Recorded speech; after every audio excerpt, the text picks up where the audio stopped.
et merci pour la énième fois que vous m'invitez sur notre plateau. Merci beaucoup à vous.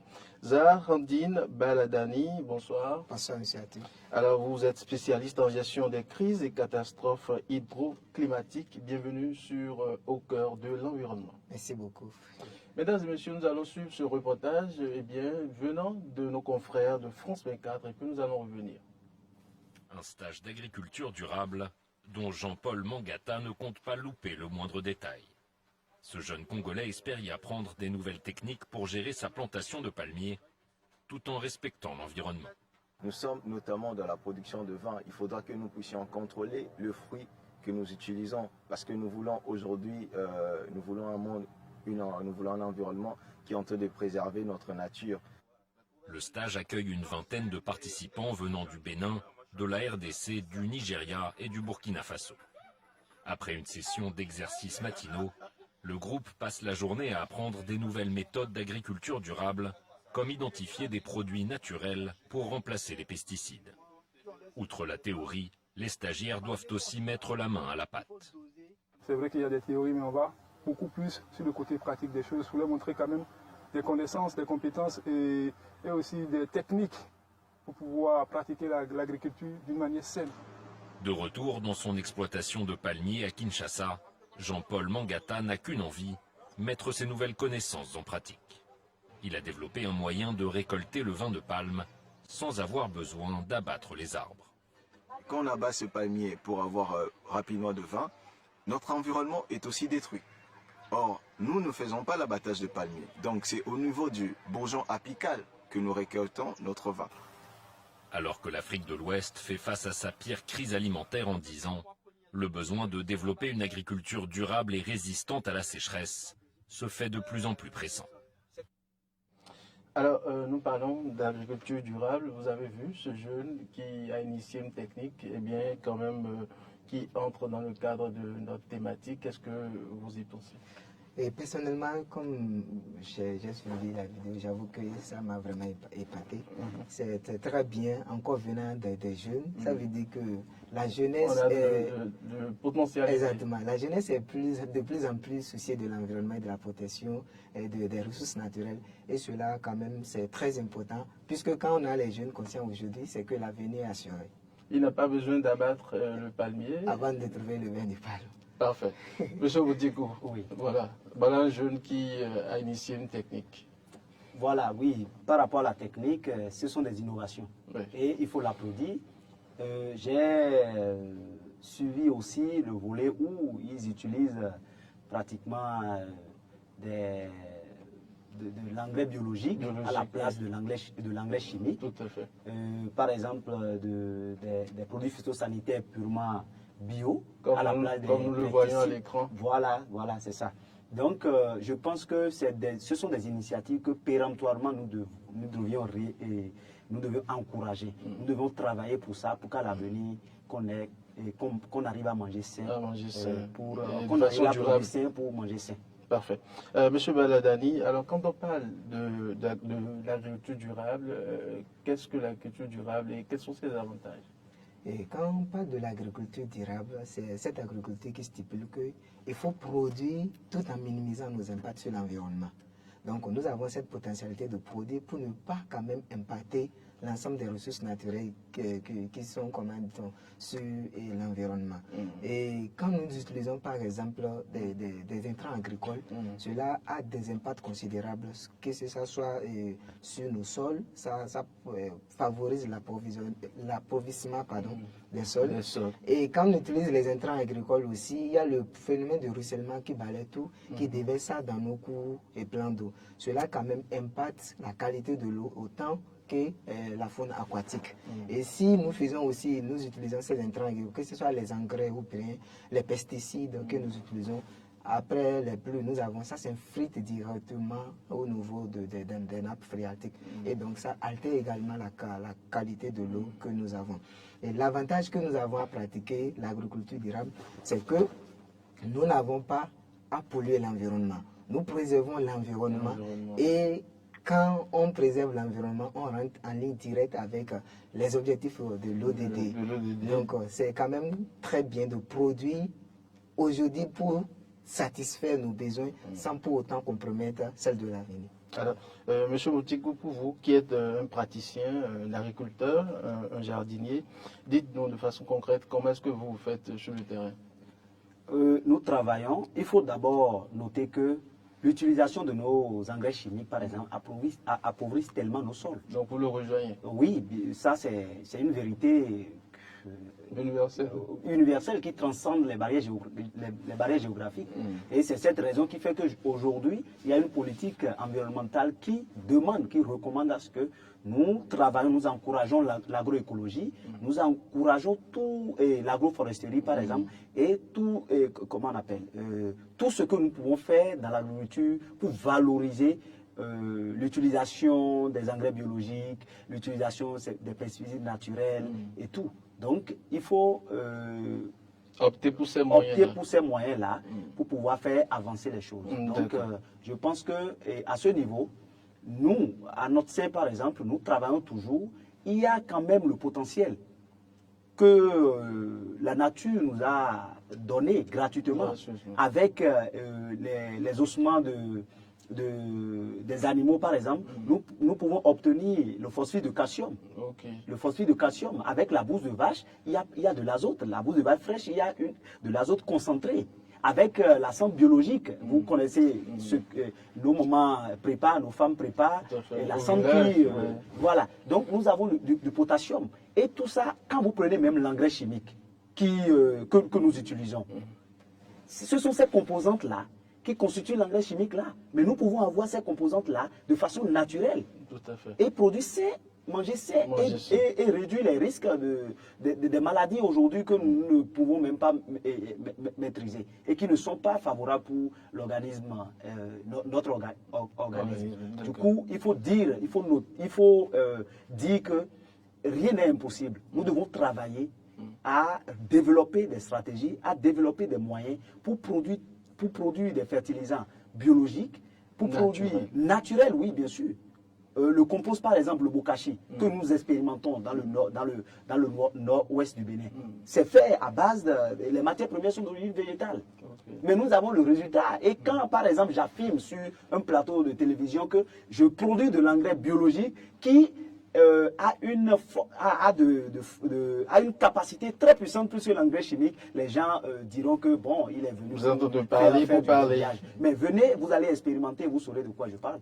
D'accord. Voilà. Alors, M. Baladani, quels sont les moyens pour assurer une sécurité alimentaire?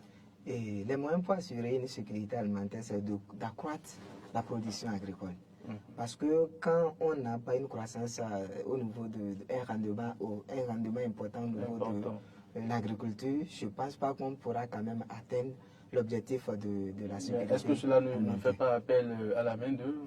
Oui, ça fait appel à la main-d'œuvre, bien sûr. Pensez-vous que les jeunes puissent accepter aujourd'hui, de nos jours, à s'investir dans l'agriculture? Eh bien, je dirais oui. La belle preuve, l'élément que nous venons de visionner, c'est les jeunes qui se sont initiés. Et j'ai même eu à faire un stage dans une entreprise Sinvet. Ils sont typiquement là, c'est de la production bio.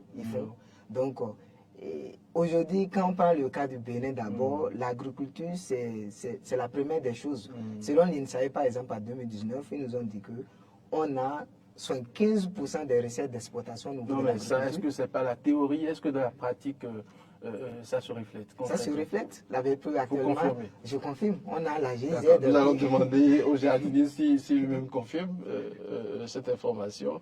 Est-ce que concrètement, les jeunes, on sent les jeunes à l'œuvre sur le terrain en ce qui concerne l'agriculture au Bénin? Je pense que par rapport à cette question, on peut affirmer avec réserve, parce que ce n'est pas sur le terrain, de façon pratique.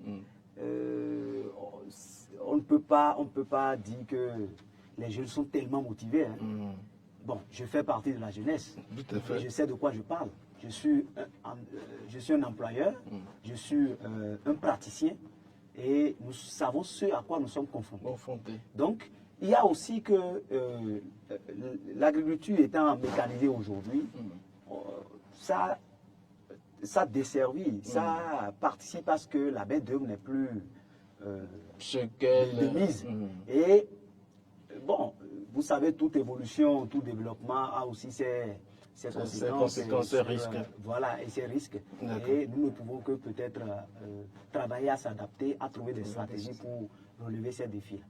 Alors, quel est l'objectif du développement durable au niveau de l'alimentation, selon vous? Et l'objectif qui parle de l'alimentation, de la sécurité alimentaire, c'est l'objectif 2 des objectifs de développement. Et cela fait appel à zéro faim. Donc la contribution de toutes les nations pour quand même avoir nettement zéro faim dans nos contrées, dans nos pays et sur toute la planète. Est-ce que c'est possible d'atteindre zéro faim? Je pense que c'est un grand défi et ils sont en train de travailler, les États travaillent et nous allons quand même avoir ce résultat.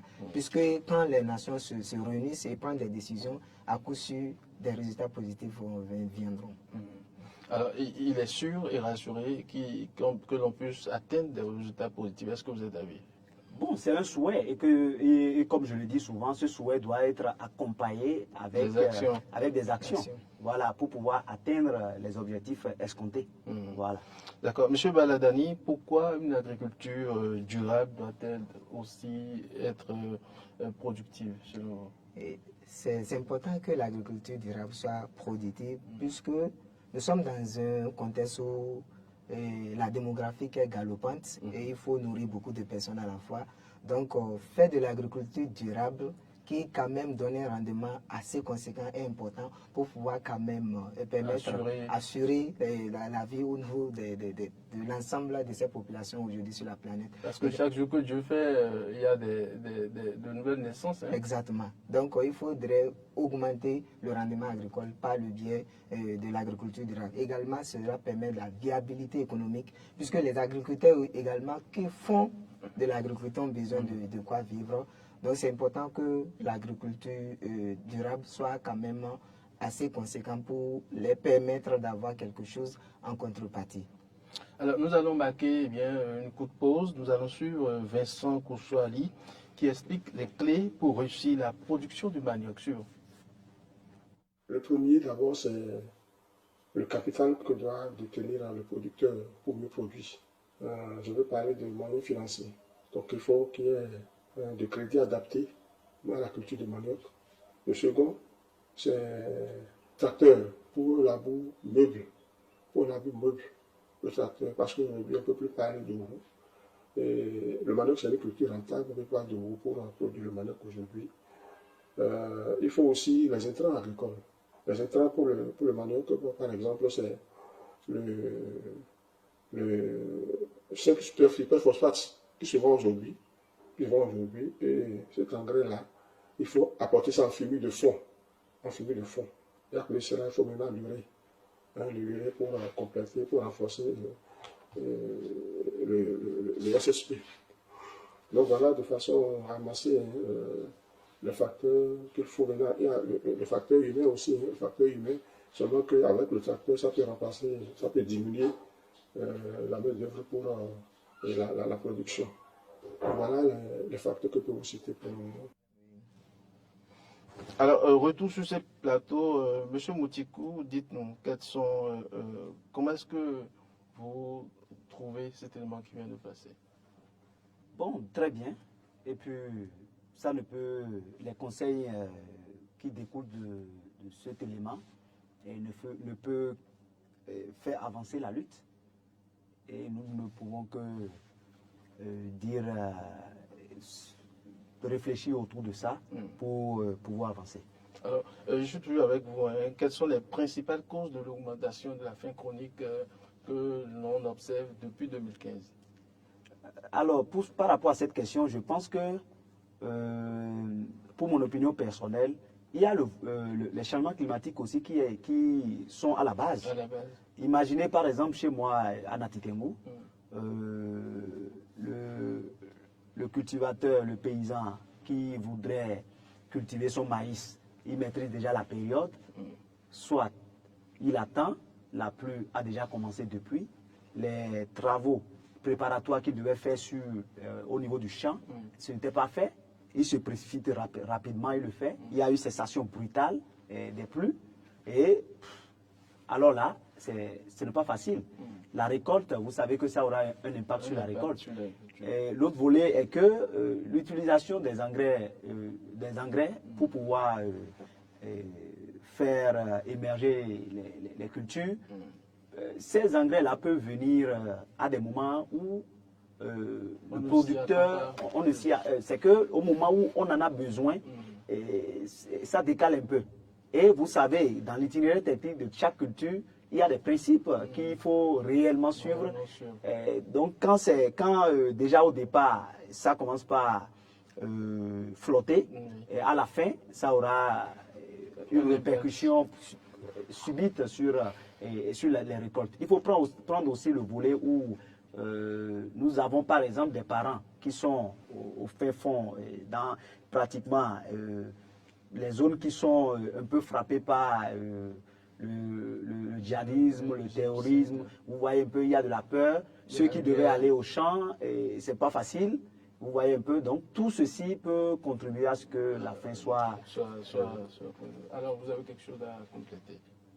Bon, je ne ferai que répéter la même chose, puisque quand on parle de conflit armé aujourd'hui, le djihadisme, le terrorisme qui est là, on ne peut pas produire puisqu'il y a l'instinct de vie qui nous suit. Donc tout le monde veut vivre loin des milieux de production. Ce qui fait qu'il y a, comment dit-on, le déplacement vers ces zones agricoles. Donc il n'y aura plus la rentabilité agricole que nous espérons quand même. Et on pourra quand même avoir la famine qui va s'installer petitement. D'accord. Nous sommes dans le dernier virage de cette émission. Je suis toujours avec vous. Alors, quelle initiative peut-on mettre en place pour doubler la productivité agricole? Pour doubler la productivité agricole, et j'aime souvent dire qu'il faut de la formation. Les agriculteurs ont par exemple besoin de formation. Aujourd'hui, nous savons qu'il y a des semences de cycle court. Donc, il faudrait quand même les inculquer cela pour dire, voilà, quand vous avez... Parce qu'il y a de nouvelles méthodes, exactement, de nouvelles techniques. Exactement. Quand vous êtes peut-être, on est confronté aujourd'hui au phénomène de changement climatique, voilà les semences que nous pourrons utiliser pour contrer cela. Et la rentabilité serait quand même au rendez-vous. Également, il faudrait aider quand même les producteurs par les financements. C'est quand même important, puisqu'il y en a beaucoup de ces jeunes qui ont la volonté quand même d'initier des projets agricoles. Faute de moyens. Mais faute de moyens, ils sont quand même obligés de laisser. Et ce que je peux proposer encore, c'est de donner accès au marché. Puisqu'il ne sert à rien quand même de produire, d'avoir une quantité énorme sans pouvoir écouler. Non, mais les marchés sont là. Oui, les marchés sont là. Maintenant, l'accès, les routes, par exemple, quitter du champ avec tout un tas de récoltes. Donc, les routes au niveau des champs pour rallier à nos différentes communes. D'un point A à un point B. Exactement. C'est quand même trop difficile. Donc, il faudra quand même donner une solution pour quand même faciliter la transition des produits qui sont produits. D'accord. Monsieur Boutikou, qu'est-ce qu'il faut faire pour accroître la productivité? Bon, je vais plutôt balancer vers l'agroforesterie. Vous savez que les fruits aussi constituent un fort potentiel pour, dans le volet sécurité alimentaire. Alors, moi je pense qu'il va falloir, comme mon frère l'a su bien dit, dans la production des céréales, ici dans l'agroforesterie par exemple, il va falloir travailler à former des jeunes pour développer par exemple la production des plants fruitiers qui ont un des meilleurs paramètres de performance. Voyez-vous, si nous allons produire toujours les manguiers comme nos parents d'avant, et ces manguiers vont faire 5 ans, 10 ans avant de commencer par produire, ça serait très grave. Alors qu'il y a de nouvelles méthodes purement naturelles. Les gens craignent souvent, ils disent que ce sont des OGM. Non, quand nous parlons des plants améliorés, ce sont des plants dont nous avons travaillé sur peut-être les porte-greffes ou le greffon afin de changer les paramètres de performance. Les paramètres de performance tels que le cycle de production, le cycle de vie, la qualité et l'uniformité des fruits. Tout ça est possible. Oui, bien sûr. Quand vous prenez par exemple un manguier, vous prenez le manguier, généralement le cycle normal, c'est de 3 à 4 ans avant de commencer par produire. Bon, disons 4 à 5 mètres. Aujourd'hui, grâce aux nouvelles techniques. Actuellement, quand moi je produis un manguier, j'utilise les porte-greffes. Le travail est déjà fait. Le recensement avec le ministère de l'Agriculture, la GIZ, en collaboration avec les institutions qui s'investissent dans le domaine, pour faire le choix des arbres élites. Quand nous parlons des arbres élites, c'est les arbres qui ont de meilleurs paramètres de performance, et exemptés des maladies et tout. L'étude est déjà bouclée. Là, on met à notre disposition, comment on appelle, la liste de ces arbres.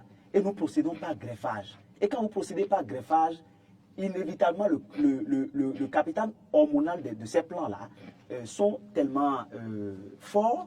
Et ce plant de manguier qui devait produire en 6 ans, à partir de la première année, vous aurez déjà des fruits. Mais à ce niveau, comme le porte-greffe n'étant pas encore tellement soudé, quand vous constatez déjà que ça porte des fleurs, il faut castrer et attendre la deuxième année pour que ça prenne. Imaginez que nous avons des goyaviers améliorés aujourd'hui qui produisent en 6 mois, de façon continue et étendue sur toute l'année, avec une durée de vie de 38 ans minimum. Si nous avons ça, de façon naturelle, est-ce que ça ne va pas participer, participer à la sécurité, à une réelle sécurité alimentaire. Donc c'est de ça qu'il s'agit. Dans l'agroforesterie, c'est ce qu'il faut plutôt, ces paquets de connaissances qu'il faut inculquer à tous les jeunes qui veulent quand même s'investir dans le domaine pour essayer de changer les choses. Et à l'endroit aussi de la population, parce que ce sont les potentiels clients qui, aujourd'hui, lorsque vous amenez un manguier qui pratiquement a de meilleurs paramètres de performance, que vous proposez par exemple à 2 000 ou à 3 000, le client te dit généralement que c'est cher. Est-ce que vous me comprenez? Alors qu'il ne sait pas qu'il gagne d'abord en temps, en taux de rendement, en qualité et l'uniformité des fruits et en tout. D'accord. Il n'arrive pas à prendre conscience. Et nous végétons pratiquement dans l'ordinaire, dans les anciennes habitudes comme nos parents. Et ça ne participe pas, à faire avancer les choses pour qu'on ait une réelle sécurité alimentaire. D'accord. Merci beaucoup. Nous allons faire un dernier tour de table. Agriculture durable, c'était le thème de ce numéro. Dites-nous, nous sommes déjà à la fin de cette émission. D'abord, je remercie Eden TV pour l'invitation. Et aujourd'hui, nous sommes dans un monde où il faudra quand même protéger l'environnement, puisque l'environnement nous donne tout. Et nous, en contrepartie, nous devons quand même œuvrer pour sa protection. Et donc, faire de l'agriculture durable, ça participe à la protection de l'environnement. Ça participe à la protection des ressources naturelles que nous avons. Plus nous allons détruire ces ressources, aujourd'hui, on utilise des intrants agricoles pour avoir de la rentabilité agricole. Si par exemple on utilise un sac pour un champ, soyez-en sûrs, demain ce n'est plus le même sac. Donc, quel sort est réservé à la génération future? C'est la grande question. C'est la question qu'on devrait se Monsieur poser. Moutikou, oui, pour finir. Merci, Monsieur Arthur. Je vais d'abord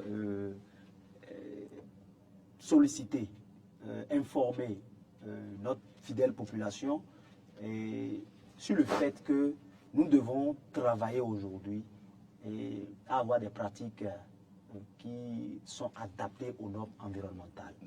Donc, nous devons travailler à cultiver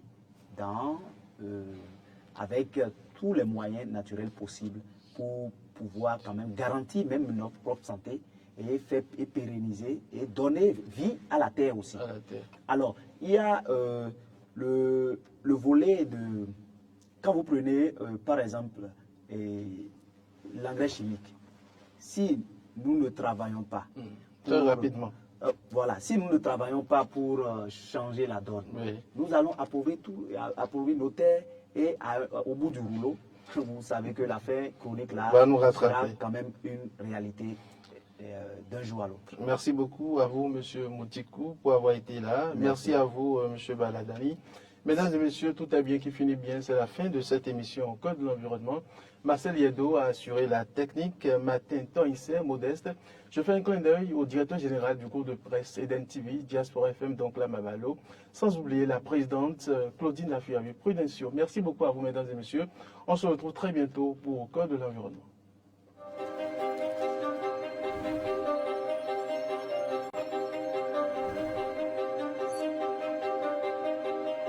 Thank you.